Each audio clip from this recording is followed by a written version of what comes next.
Hello दोस्तों, इस video में हम पढ़ने वाले हैं गणित का तीसरा यूनिट ज्यामिति और मापन के बारे में। यूनिट आपका ये वाला 12 नंबर का यूनिट है और आपको एक बात जाननी है कि काफ़ी आसान टॉपिक्स यहाँ पर है, डरने वाली कोई बात है नहीं। बेसिकली तौर पर देखिए, कोण के बारे में यहाँ पर स्पेशली आपको पढ़ना है जरूर से, और साथ में ही त्रिभुज, आयत, वृत्त, बेलन वगैरह के कुछ फॉर्मूलाज आपको याद कर लेने हैं जिनसे प्रश्न 100% आता ही आता है, उन्हीं में से घूम फिरा करके पूछ लेता है। तो 12 नंबर हासिल करने के लिए कौन कौन से महत्वपूर्ण टॉपिक्स आपको जरूर से पढ़ने हैं, उन सबको लेकर के हम इस वीडियो में डिस्कशन करेंगे और कोशिश करेंगे कम से कम समय में आपका ये थर्ड यूनिट 12 नंबर का यूनिट कवर करवाया जा सके। तो वीडियो को पूरा देखना है। चैनल पर नए हैं तो सब्सक्राइब करें इसी प्रकार से इंपॉर्टेंट वीडियोस के लिए, और गणित के बाकी सभी यूनिट्स को आप प्लेलिस्ट ऑप्शन पर जाकर के इजीली वहां से देख पाएंगे, तो कोई दिक्कत समस्या नहीं होएगी।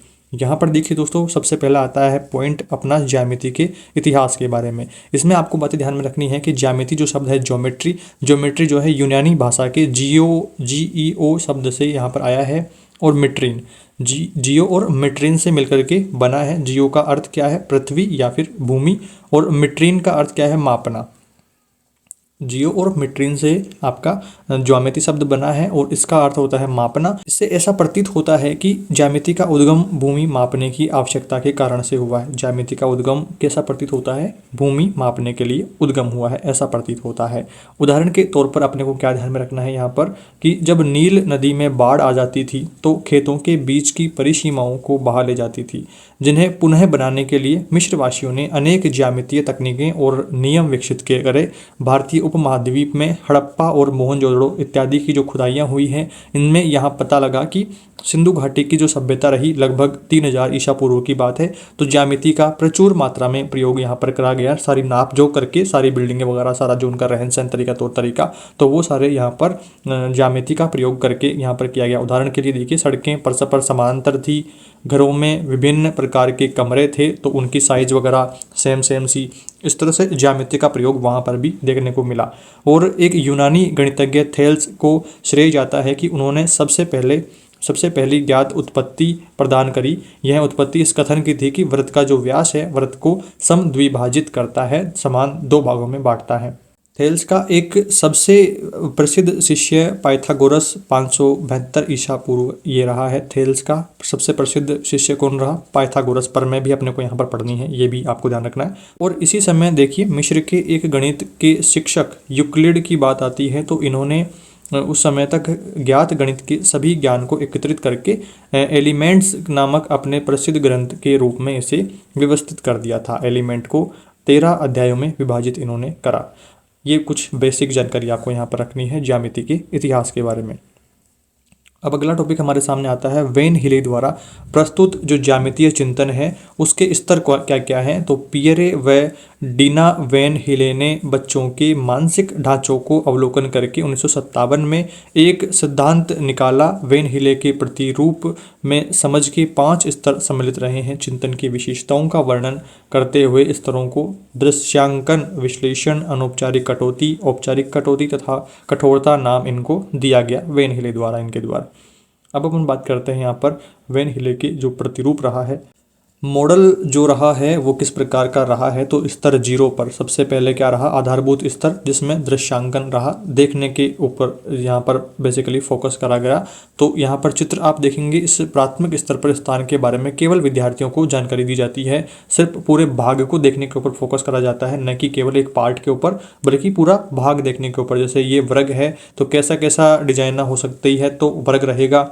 या फिर चित्र ब में जो आयत दिखाया जा रहा है तो ये कैसा कैसा आपने को दिख रहा है, तो ये सभी आयत है, लंबाई चौड़ाई वगैरह। तो वो सारी चीज़ें बच्चे को पहचानने में सक्षम बच्चा होगा जब उनको ये चित्र दिखाए जाएंगे। और ए और ब में यहाँ पर वर्ग और आयत के जो चित्र हैं वो चित्र दिखा करके बच्चे को यहाँ पर आधारभूत जो इसका स्तर है वो यहाँ पर मजबूत करा जाएगा। स्तर 1 क्या रहेगा? विश्लेषण। यहाँ पर उनको फर्क करना, विश्लेषण करना सिखाया जाएगा। तो संकल्पनाओं का विश्लेषण आरंभ होगा। उदाहरण के लिए अन्वेषण तथा प्रयोग के द्वारा विद्यार्थी आकृतियों की विशेषताओं को पहचानेंगे कि लंबाई चौड़ाई बराबर होगी और सारी अगर भुजाएं बराबर होगी तो वर्ग वृत्त वगैरह गोल जो सारी आकृतियां हैं उनके बारे में विशेषताओं को पहचानना प्रारंभ करेगा। स्तर 1 पर विश्लेषण यहाँ पर होएगा। स्तर 2 पर अनौपचारिक कटौतियां होएगी। इस स्तर पर विद्यार्थी आकृतियों के भीतर तथा आकृतियों में परस्पर एक वर्ग एक आयत होता है, क्योंकि उनमें एक आयत के सभी गुण विद्यमान होते हैं। दोनों तरह से गुणों में कटौती करके आकृतियों की श्रेणियों को पहचानना शुरू कर देगा। तो स्तर 2 पर क्या रहेगा, अनौपचारिक कटौती यहाँ पर होएगी। और तीसरे स्तर पर जो कटौती रहेगी वो रहेगी इस स्तर पर एक व्यक्ति परमाणु की भूमिका को केवल स्मरण नहीं करता है बल्कि उनकी रचना भी करता है। एक से अधिक तरीकों से परमाणु के विकास की संभावना देखी जा सकती है। एक कथन तथा उसकी समझ के बीच में अंतर भी किया जा सकता है। तो यहाँ पर ये कटौती रहेगी। और चौथा यहाँ पर कठोरता जो आएगी, इस स्तर पर सीखने वाला विभिन्न तरीकों से सिद्धांत और प्रणालियों में कार्य कर सकता है, जैसे गैर यूक्लिडियन ज्यामितियों का अध्ययन कर सकता है तथा विभिन्न प्रणालियों में तुलना भी कर सकता है। तो कठोरता यहाँ पर आ जाएगी। और ये कुछ आपको यहाँ पर स्तर ध्यान रखने हैं। अब अगला टॉपिक अपन बात करते हैं, टेनग्राम क्या होता है। टेनग्राम एक बहुत पुरानी चीनी पहेली है जिसमें 7 ज्यामितीय आकृतियां होती है। टेनग्राम क्या होता है, एक पुरानी चीनी पहेली है, चीन की पहेली है जिसमें ज्यामितीय आकृतियां होती है जिन्हें भिन्न भिन्न तरह से जोड़ करके विभिन्न आकृतियां यहाँ पर बनाई जाती है। एक क्यूब की तरह सिस्टम थोड़ा सा रहता है। यहाँ पर चित्र आप स्क्रीन पर देख रहे हैं। टेनग्राम बनाने का तरीका आप देख लीजिए, तरीके का प्रश्न आ सकता है। नीचे दिए गए चरणों का अनुसरण करिए और याद रखिए कि प्रत्येक मोड़ के पश्चात आपको आधा वर्ग का आधा करने वाली एक लाइन आपको मिलेगी। तो यहाँ पर आपको घुमाने फिराने को लेकर के ये सारे डायग्राम आपको ध्यान रखना है। स्टेप 1 में यहाँ लाइन, स्टेप 2 में दोनों तरफ लाइन, स्टेप 3 में यहाँ लाइन, और यहाँ पर आपको लाइंस का यहाँ पर ध्यान रखना है और पॉइंट्स का भी। तो ये चित्र भी आप ध्यान रखिएगा थोड़ा सा। इसके बाद में स्थानिक समझ और मानक चित्रण के बारे में जो बात रहती है कि स्थानिक समझ का मतलब है आकारों और दृश्यों की अपनी दिमाग में छवि बना पाना। यह एक मानसिक कार्य है। स्थानिक समझ स्वाभाविक रूप में विकसित होती है और सतत रूप में बढ़ती जाती है। स्थानिक समझ का कौशल दुनिया को समझना आसान बना देता है। रोजमर्रा की जिंदगी में प्रत्येक व्यक्ति स्थानिक समझ का उपयोग करके वास्तुकार, इंजीनियर तथा गणित इत्यादि कई रोजगार हैं जिनमें हम अपनी समझ का उपयोग करते हुए नया समाधान हमें ढूंढना पड़ता है। तो ये कुछ बातें यहाँ पर ध्यान रखनी है। इसके बाद में बात करते हैं रेखा को लेकर के। यदि ए से बी के रेखाखंड AB को A से आगे एक दिशा में और B से आगे दूसरी दिशा में बिना किसी अंत के विस्तृत किया जाए तो रेखा प्राप्त होती है। इसे AB यहाँ पर इस तरह से आप चिन्ह देखिए, AB के ऊपर से आपको रेखा खींच करके इस तरह से निरूपित करते हैं। ये रेखा का चित्र आप देख लीजिए कि जहाँ पर इसका अंत ना हो। अगर अंत रहेगा, जैसे मान लो ये वाली लाइन है, तो ये क्या है, एक रेखाखंड है, पर दोनों तरफ आगे पीछे तीर यहाँ पर लगी हुई है। इसका मतलब ये एक रेखा है जिसका कोई अंत नहीं है। आगे हम कौन सी भी साइड, लेफ्ट साइड या राइट साइड, इसको आगे बढ़ा सकते हैं अपनी सुविधा अनुसार। तो ये क्या है, रेखा है। बिंदु बिंदु मिलकर के रेखा का निर्माण करते हैं, इस तरह से आप परिभाषा दे सकते हैं। या फिर दो बिंदुओं के बीच की दूरी रेखा कहलाती है, इस तरह से आप ये बात कर सकते हैं। दो बिंदुओं के बीच की दूरी तो रेखाखंड कहलाती है। रेखाखंड को कैसे डिनोट करेंगे, AB के ऊपर इस तरह से ये लाइन खींच करके आपको रेखाखंड डिनोट करना है। और रेखा को डिनोट करने के लिए दोनों तरफ यहाँ पर तीर के निशान भी आपको लगाने होंगे, एरो निशान। तो ये ध्यान रखना है।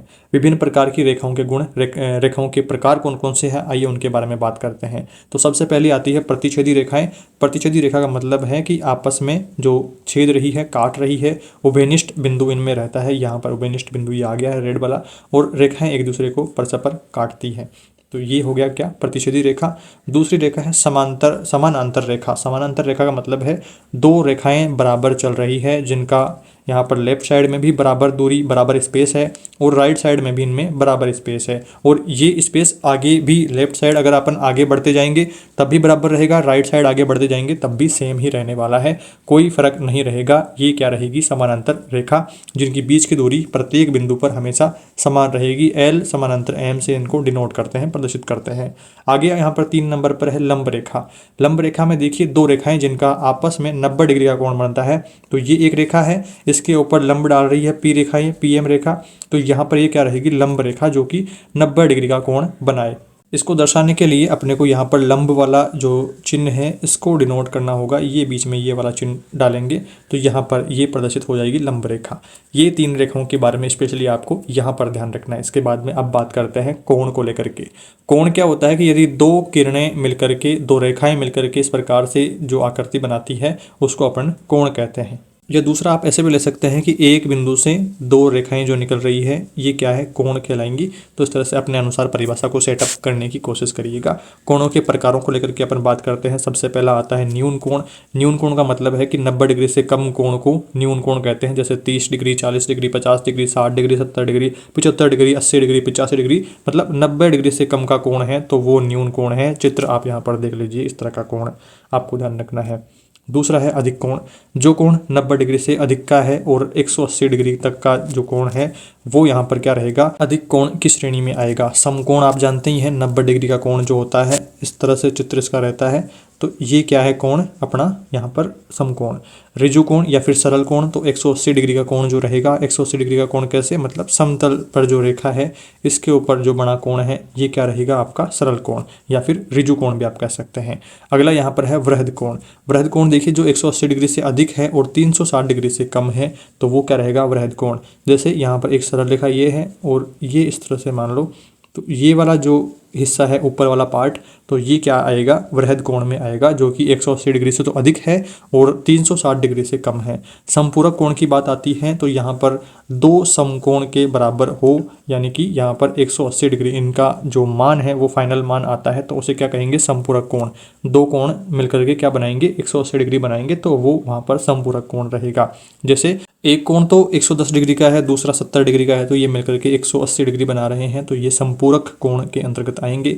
एक कोण आपका 130 डिग्री का है, दूसरा 50 डिग्री का है, तो ये 180 डिग्री बना रहे हैं तो ये समपूरक कोण के उदाहरण आप ध्यान रखिए। इसके बाद में पूरक कोण की बात आती है तो जब दो कोणों का जो योग है वो एक समकोण के बराबर आता है, मतलब कि 90 डिग्री यहाँ पर आता है इनका योग, तो एक और दो मतलब कि दो कोण कुछ भी हों पर उनका योग यहाँ पर 90 आ रहा है तो वो पूरक कोण होंगे। जैसे 30 डिग्री पहला कोण है, दूसरा 60 डिग्री है, दोनों जोड़ने पर अगर 90 डिग्री हो रहा है तो ये पूरक कोण है। 40 डिग्री और 50 डिग्री तो ये 90 डिग्री हो रहा है जोड़ने पर, तो ये क्या है, पूरक कोण है। तो ये उदाहरण भी आप ध्यान रखना। आसन कोण की बात करते हैं जिनमें एक भुजा उभयनिष्ठ हो, जिन कोणों का शीर्ष उभयनिष्ठ हो, तो ये क्या रहेंगे, आसन कोण। चित्र में आपको इसका स्क्रीन पर दिखा दे रहा हूँ तो इससे थोड़ा सा आपको आइडिया लगाना है कि अगर आपको 3-4 ऑप्शन देकर के पूछे कि आसन कोण कौन सा है तो वहाँ से आप अपना यहाँ पर आंसर ठीक दे पाएंगे। तो स्क्रीन पर आपको आसन कोण का चित्र दिख रहा है तो इसको आप ध्यान रखिएगा।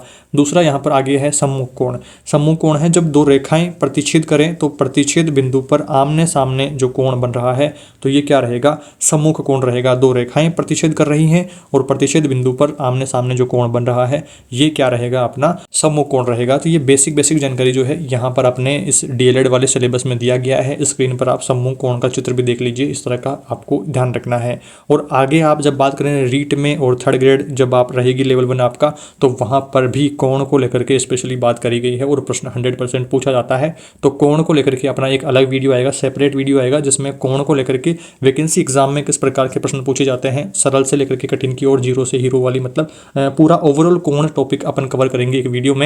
तो वो वीडियो लिंक में टेलीग्राम पर उधर शेयर कर दूंगा, जैसे ही वो अपलोड होगा तो आप उसको जरूर से देख लीजिएगा ताकि कोई दिक्कत समस्या ना हो और कोण वाला एक टॉपिक आपका तैयार हो जाए आगे रीट के लिए और रीट मेंस के लिए भी। तो ये आपको यहाँ पर ध्यान रखना है। इसके बाद में आगे बढ़ते हैं और अब बात करते हैं त्रिभुज को लेकर के।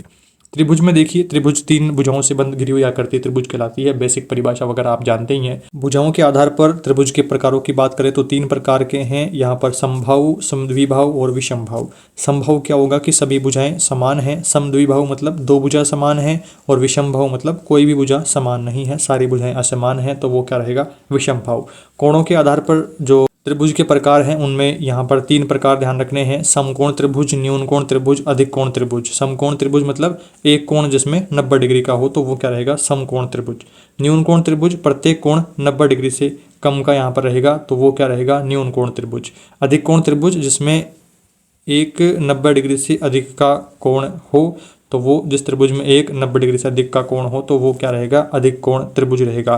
त्रिभुज के तीनों कोणों का योग कितना होता है, 180 डिग्री होता है। ये भी बेसिक फैक्ट आपको ध्यान रखना है, कंफ्यूज मत हो जाना। त्रिभुज के तीनों कोणों का योग 180 डिग्री होता है। और ये आपको फॉर्मूला वगैरह, त्रिभुज के आधार का क्षेत्रफल वगैरह ये सारी याद करने को लेकर के पूछा जा सकता है, तो आप थोड़ा सा ध्यान रखिएगा। अब हम बात करते हैं पाइथागोरस सूत्र के बारे में। पाइथागोरस सूत्र या फिर बोधायन सूत्र आपको पूछा जा सकता है, जिसमें लंब और कर्ण दे देगा, आपको आधार पूछ सकता है, अलग अलग आपको डाटा पूछा जा सकता है। तो पाइथागोरस पर में भी आप ध्यान रखना, जिसका फॉर्मूला होता है कर्ण स्क्वायर बराबर आधार स्क्वायर प्लस लंब स्क्वायर, जिसमें आप ये चित्र में उदाहरण आप देख करके सोल्व कर सकते हैं। जिसमें एबीसी जो त्रिभुज है, यहाँ पर लंब अपने पास में 4 सेंटीमीटर है, कर्ण अपने पास में 5 सेंटीमीटर है और आधार अपने पास में 3 सेंटीमीटर है।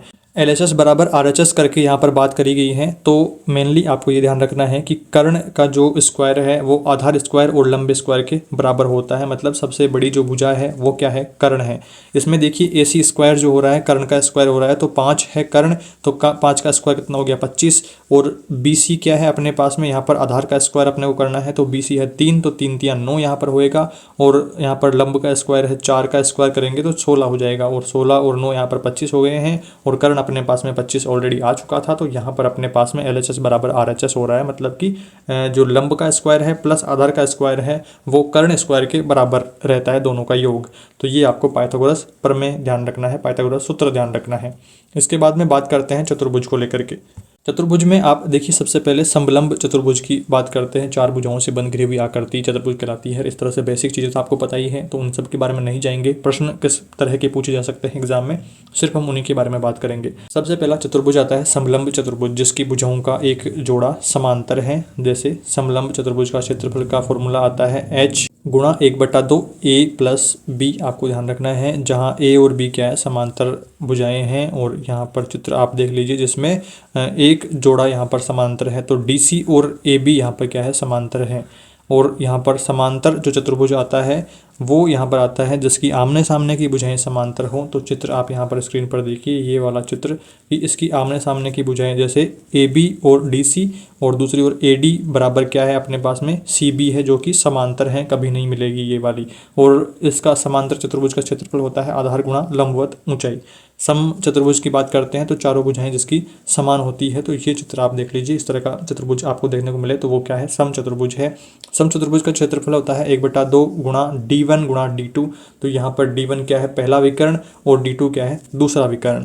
तो ये आपको ध्यान रखना है। इसके बाद में आयत की जब बात आती है तो जिसकी आमने सामने की भुजाएं बराबर हो तथा सभी कोण समान हो तो वो कहलाएगा आयत, और इसका क्षेत्रफल जो होता है वो होता है लंबाई गुणा चौड़ाई, आयत का क्षेत्रफल। वर्ग की बात आती है तो चारों भुजाएं बराबर हों और चारों कोण भी समकोण हों तो वो क्या रहेगा, वर्ग रहेगा। और वर्ग का क्षेत्रफल का फॉर्मूला आपको पता ही है, भुजा स्क्वायर रहता है, भुजा गुणा भुजा रहता है। एक चतुर्भुज के अंतः कोणों का योग 360 डिग्री होता है। त्रिभुज का जो अंतः कोणों का योग था वो 180 डिग्री, और चतुर्भुज के अंतः कोणों का योग 360 डिग्री होता है। तो ये भी ध्यान रखना है। इसके बाद में बात करते हैं सममिति को लेकर के, अगला टॉपिक अपना। सममिति कहाँ से बना है, सम प्लस मिति से बना है। सम का अर्थ होता है समान, मिति का अर्थ होता है मापना। तो समान मापने की जो दरें हैं तो वह आकृति जो किसी रेखा या बिंदु द्वारा एक जैसे दो समान भागों में विभाजित हो जाती है, सममिति आकृति कहलाती है। एक जैसे दो भागों में विभाजित हो जाती है। किसी भी आकृति में सममिति अक्ष या फिर सममिति रेखा वह रेखा है जिसके दोनों ओर बनी आकृति एक जैसी हो। तो यहाँ पर दो भागों में, दो बराबर भागों में या फिर हूबहू दिखने वाले भागों में बट जाती है तो वो सममिति हो गई है। और यहाँ पर ज्यामितीय आकृतियों में सममिति अक्ष क्या होता है, तो समद्विबाहु त्रिभुज में 1, समबाहु त्रिभुज में 3, विषमबाहु त्रिभुज में 1 भी नहीं, आयत में 2, वर्ग में 4, सम षडभुज में 6, वृत्त में अनंत। यहाँ पर क्या रहती है, ज्यामितीय आकृतियाँ जो सममिति यहाँ पर रहती है कि एक दूसरी ओर बराबर हूबहू रहता है, मतलब आधा काट करके देखेंगे तो सेम टू सेम दोनों तरफ दिखेगा। तो वो आपको ध्यान रखना है। सर्वांग क्षमता को लेकर के अगला टॉपिक देखिए। जब एक आकृति को उठा करके दूसरी आकृति पर रखा जाए और वे एक दूसरे को पूर्ण रूप से ढक ले तो ऐसी आकृतियाँ सर्वांगक्षम कहलाती है। इस गुण को सर्वांगक्षमता कहते हैं। सर्वांगक्षमता को चिन्ह जो है, सर्वांगक्षमता का चिन्ह तो यहाँ पर देख लीजिए, 2 लाइन और ऊपर से यहाँ पर कर्व लाइन, 3 लाइनें हैं जिनमें 2 तो स्ट्रेट लाइन है सीधी लाइन और एक ऊपर वाली कर्व लाइन है। इसके द्वारा इसको प्रदर्शित करते हैं। तो चिन्ह आप ध्यान रखिएगा। इसके जो नियम हैं वो नियम आपको ध्यान रखना है। भुजा भुजा भुजा, यहाँ पर SSS सर्वांगक्षमता का नियम ध्यान रखना है कि यदि दिए गए सम्मेलन के अंतर्गत एक त्रिभुज की तीनों भुजाएं क्रमशः किसी दूसरे त्रिभुज की संगत भुजाओं के बराबर हो तो दोनों त्रिभुज सर्वांगक्षम होते हैं।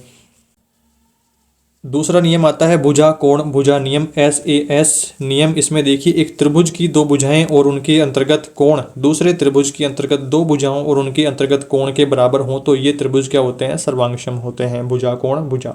और यहाँ पर बात करते हैं तीसरा जो नियम है वो है कोण भुजा कोण, ASA नियम। एक त्रिभुज के दो कोण और उनके अंतर्गत भुजा किसी दूसरे त्रिभुज के दो संगत कोणों और उसके अंतर्गत भुजा के बराबर हो तो वे त्रिभुज सर्वांगसम होते हैं। चौथा नियम आता है समकोण कर्ण भुजा। नियम रहता है किसी समकोण त्रिभुज का कर्ण और एक भुजा क्रमशः किसी दूसरे समकोण त्रिभुज के कर्ण और एक भुजा के बराबर हो तो वो क्या रहेंगे, सर्वांगसम रहेंगे।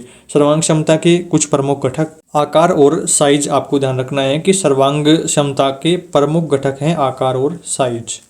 इसके बाद में कुछ महत्वपूर्ण सूत्रों के बारे में प्रश्न आपके आता है इस यूनिट से, जिसमें सबसे पहले अपन बात करते हैं घनाभ को लेकर के। घनाभ का प्रश्न यहाँ पर आएगा। घनाभ के जो पृष्ठीय क्षेत्रफल है, संपूर्ण पृष्ठीय क्षेत्रफल 2 गुणा LB plus BH plus LH। यहाँ पर लंबाई गुणा चौड़ाई और ऊंचाई की बात यहाँ पर हो रही है, तो लंबाई गुणा चौड़ाई, फिर यहाँ पर चौड़ाई गुणा ऊंचाई और फिर ऊंचाई गुणा लंबाई। तो इस तरह से ये फॉर्मूला आपको ध्यान रखना है घनाभ का संपूर्ण पृष्ठीय क्षेत्रफल। घनाभ का आयतन का फॉर्मूला L गुणा B गुणा H, मतलब कि लंबाई गुणा चौड़ाई गुणा ऊंचाई। घनाभ का विकर्ण की बात करते हैं तो √L² प्लस B² प्लस का H², लंबाई चौड़ाई और ऊंचाई तीनों का यहाँ पर अलग अलग स्क्वायर करके उनको जोड़ करके √ जो रहेगा वो रहेगा घनाभ का विकर्ण। कमरे की चारों दीवारों का क्षेत्रफल 2 गुणा ऊंचाई यहाँ पर गुणा में लंबाई प्लस चौड़ाई, तो ये क्या रहेगा, चारों दीवारों का, कमरे की चारों दीवारों का क्षेत्रफल। इसके बाद में बात करते हैं बेलन के कुछ सूत्रों को लेकर के। बेलन का वक्र पृष्ठ क्षेत्रफल 2 गुणा पाई गुणा R गुणा H 2 पाई RH, ये रहेगा अपने बेलन का वक्र पृष्ठ क्षेत्रफल। बेलन का संपूर्ण पृष्ठ क्षेत्रफल 2 पाई R और R प्लस H कोष्टक में, तो ये क्या रहेगा, संपूर्ण पृष्ठ क्षेत्रफल बेलन का। बेलन का आयतन का अगर प्रश्न आता है तो पाई R² H यहाँ पर आएगा अपने पास में बेलन का आयतन का फॉर्मूला। वृत्त की बात करते हैं। वृत्त का क्षेत्रफल पाई R² है वृत्त का क्षेत्रफल। वृत्त का परिमाप या फिर परिधि की बात आती है तो 2 पाई R इसका फॉर्मूला रहता है। शंकु की बात करते हैं। शंकु के वक्र पृष्ठ का क्षेत्रफल पाई RL रहेगा, शंकु के वक्र पृष्ठ का क्षेत्रफल। और शंकु के संपूर्ण पृष्ठ का क्षेत्रफल आता है पाई R और R प्लस L यहाँ पर रहेगा अपने पास में संपूर्ण पृष्ठ क्षेत्रफल शंकु का। शंकु का आयतन 1/3 पाई R² H, ये रहेगा शंकु का आयतन। और अब हम बात करते हैं आयत के कुछ फॉर्मूलाओं को लेकर के। तो यहाँ पर आयत का क्षेत्रफल लंबाई गुणा चौड़ाई आपको पता ही है। आयत का परिमाप होता है 2 गुणा लंबाई प्लस चौड़ाई। और वर्ग का परिमाप की बात करते हैं। वर्ग का जो परिमाप है वो 4 गुणा भुजा है। वर्ग का जो क्षेत्रफल है वो भुजा गुणा भुजा, भुजा स्क्वायर आपको ध्यान रखना है। वर्ग का क्षेत्रफल भुजा स्क्वायर, वर्ग का परिमाप 4 गुणा भुजा। और त्रिभुज की बात आती है तो क्षेत्रफल आता है 1/2 आधार गुणा ऊंचाई। और बाकी कुछ ज़्यादा आपको इस यूनिट में ध्यान देने की आवश्यकता है नहीं, सिर्फ इन टॉपिक्स को आप जरूर से कवर करिएगा। बेसिकली इन फॉर्मूलाज को याद कर लीजिएगा और बाकी सारी चीज़ें मैंने आपको बता ही दी है। आई होप इस वीडियो में सारे डाउट्स आपके दूर हो गए हैं और आपने ठीक प्रकार से अपना तीसरा यूनिट कवर कर लिया है। कोई डाउट समस्या रहे तो आप मुझे कमेंट करके जरूर बताना। चैनल पर नए हैं तो सब्सक्राइब जरूर करें। और दोस्तों आपको ये बात ध्यान रखनी है कि ये सभी जो टॉपिक्स हैं बहुत आसान हैं और बहुत ज़्यादा इंपॉर्टेंट हैं अभी वाली आपकी DLED एग्ज़ाम के लिए भी और आगे REET exam, REET mains exam, तो उनके लिए भी आपके लिए इंपॉर्टेंट रहने वाले हैं। तो इनको थोड़ा सा अच्छे से तैयार करने की कोशिश करिएगा। इस वीडियो में दोस्तों इतना ही। जल्दी मिलेंगे अगले यूनिट के साथ में। Thank you for watching this video.